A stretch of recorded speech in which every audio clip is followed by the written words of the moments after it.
Well.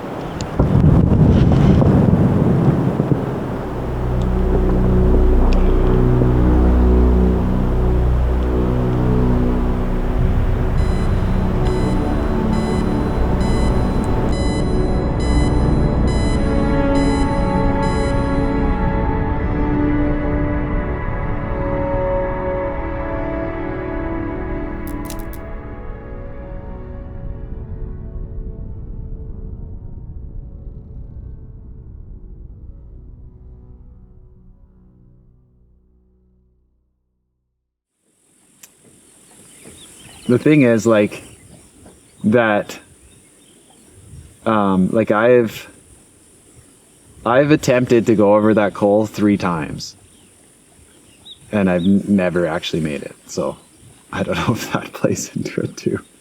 It's just like, yeah. If I mean, just make noise, retreat before they get close enough.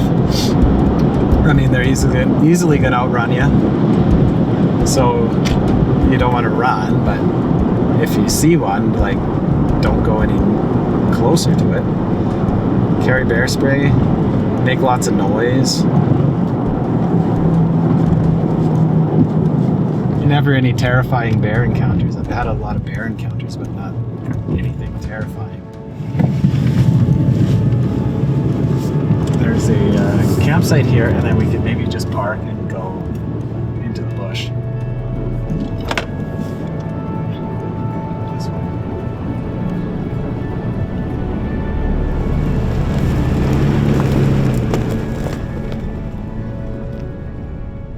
I think it's just gonna go into it, and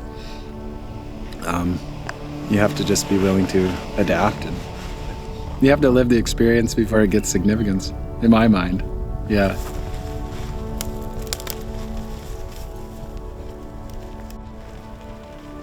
I think I've lived a blessed life, and I don't take 1 second of it for granted, and to say that I'll never be done is, to me, very bold, or whatever you want to call it. Yeah, it could change in a second. Mm-hmm.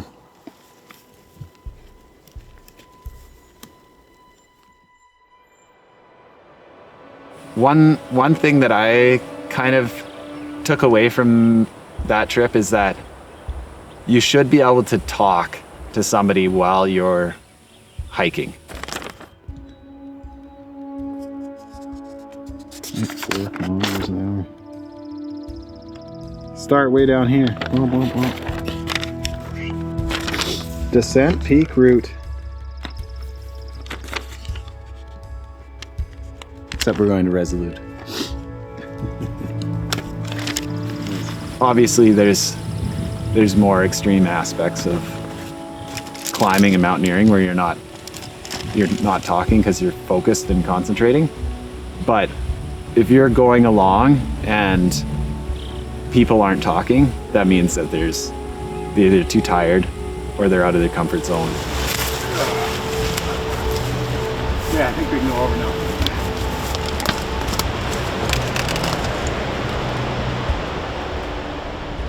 And I think you should be out of your comfort zone. Like, that's the whole point. But I think when you shut off those intuitions, you are then, like, rolling the dice on whether that experience is gonna, if something goes bad, you're gonna, like, have fun, or whether something goes bad and it's horrible. You're just leaving that to chance. That's good. When we're going up like this, that's good news.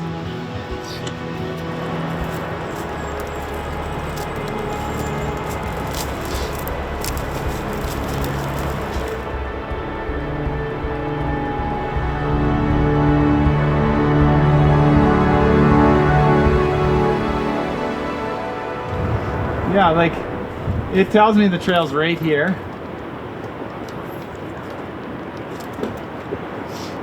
Not anymore, it isn't.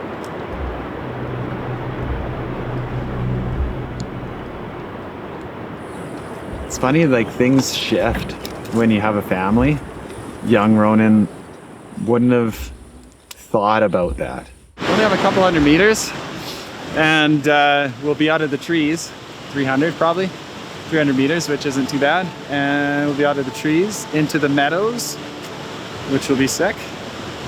I've already seen lots of flowers, so it actually should be pretty cool.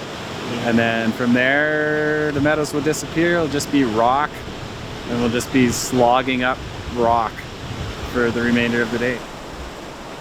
Young Ronan wouldn't have thought about, you know, the impact that you getting hurt or dying even out there would have on other people. And I think as I get older, I think about that more. And especially when I had a family, I think about that. Part of the beauty is you don't think about that, you know, and you can end up having some great adventures. But yeah, I don't know. I think that you can also, you can end up, a small injury can end up being the end of you if you're by yourself.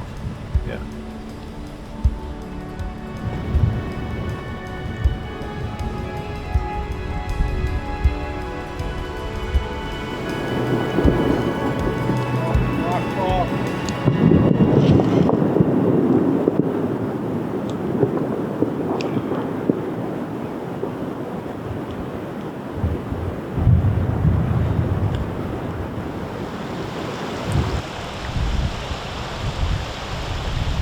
Half of that to go. Like we've done 2/3 of the day at this point. Yeah. Yeah.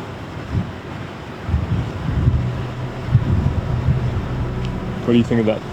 Just that spot, that green land right there. I was thinking about that. Yeah, I think if we perch far away from as we can from the cliff, it's not bad. I don't see any like big rollies that went in there when I was stomping through there, so I'd be all right with that. The other thing is, like, also, we can go to sleep soon and wake up in the middle of the night and start hiking.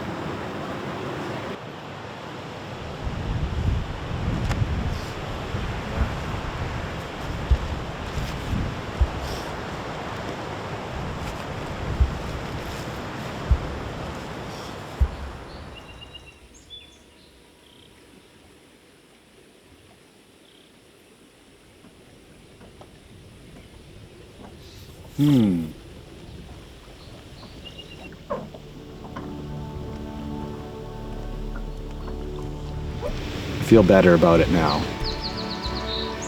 After a little while. There's like one side of me that's like, oh, why didn't you do it? Like, why didn't you just like push through, and why didn't you put yourself into danger, and why didn't you like, you know, just ignore that feeling in the back of your mind that you need to just pull the plug. It's like you could just shut all those things off, but I think that you bring yourself into a situation then that you no longer have any control in your outcome. And yeah, I think that sometimes that's fun, sometimes it's not. Yeah. Yeah.